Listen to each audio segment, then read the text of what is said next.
Hi, today we are going to learn how to solve binomial coefficient through the dynamic programming. तो binomial coefficient क्या कहता है? If there is a NCK binomial coefficient that is equivalent to factorial n divided by factorial k and n minus k.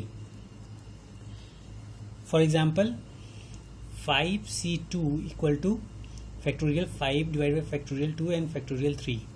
Which is 5 multiplied by 4 factorial 3 divided by factorial 2 is 2 into 1 and factorial 3 factorial 3 cut जाएगा 2 into 2 4 equal to 10 and that is also equivalent to NCK is also equivalent to n minus 1 k minus 1 plus n minus 1 ck. So we can prove it 5C2 equal to 4C1 plus 4C2 which is equivalent to factorial 4 divided by factorial 1 and factorial 3 and factorial 4 divided by factorial 2 and factorial 2. So here from here we can get 4 plus from here we can get 6 which is equivalent to 10 and we know NC0 equal to NCN equal to 1. So this is binomial coefficient.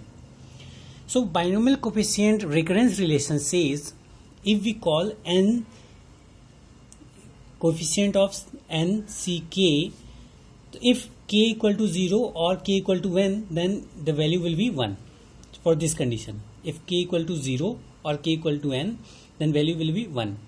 Else return binomial coefficient of n minus 1 which is nck equal to n minus 1 coefficient of k minus 1 plus binomial coefficient of n minus 1 k.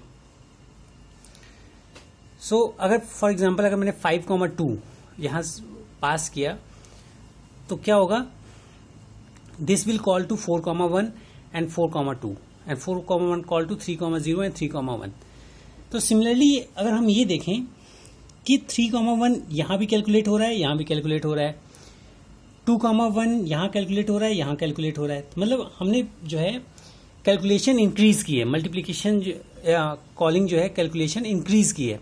तो dynamic programming के through हम क्या कर सकते हैं कि ये calculation reduce कर सकते हैं. हम इस कैलकुलेशन को कहीं स्टोर कर सकते हैं और उसको डायरेक्टली कॉल करने के बजाय हम उसको यूज करेंगे. अब वो कैसे परफॉर्म करेंगे डायनेमिक प्रोग्रामिंग में आप एक टेबल यूज करते हैं हमेशा. सो इस टेबल में ये n की वैल्यू है ये k की वैल्यू है.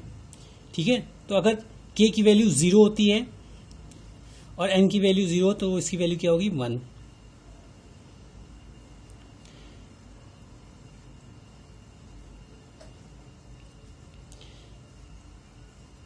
1,1 1 होगी 2,2 1 होगी क्योंकि NCN इक्वल टू 1.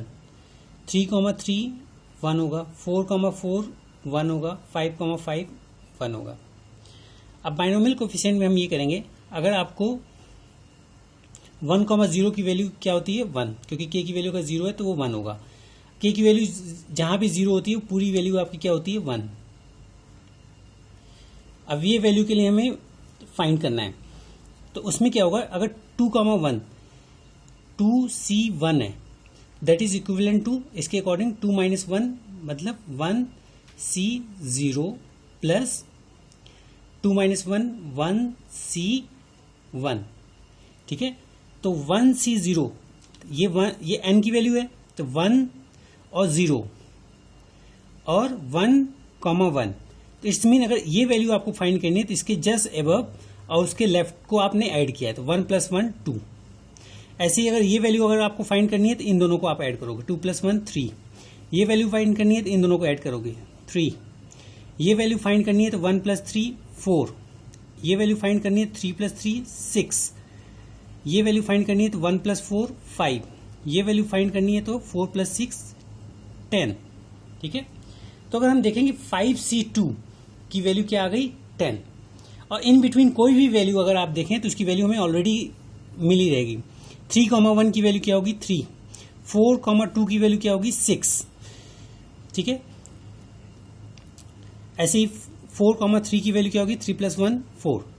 तो 5C2 का एग्जाम्पल आपने डायरेक्टली आप क्या फाइंड कर लिए 10 और इसमें क्या होगा कि आपने ऑलरेडी सम वैल्यूज स्टोर करते गए जो आपको कॉल करना है उसकी वैल्यू आपने स्टोर करते गए, जब भी आपको 3 कॉमन अगेन आएगा तो आप उसकी वैल्यू डायरेक्टली यूज कर सकते हो।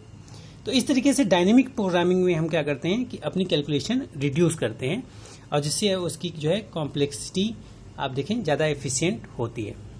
So this is binomial coefficient through the dynamic programming. Thank you.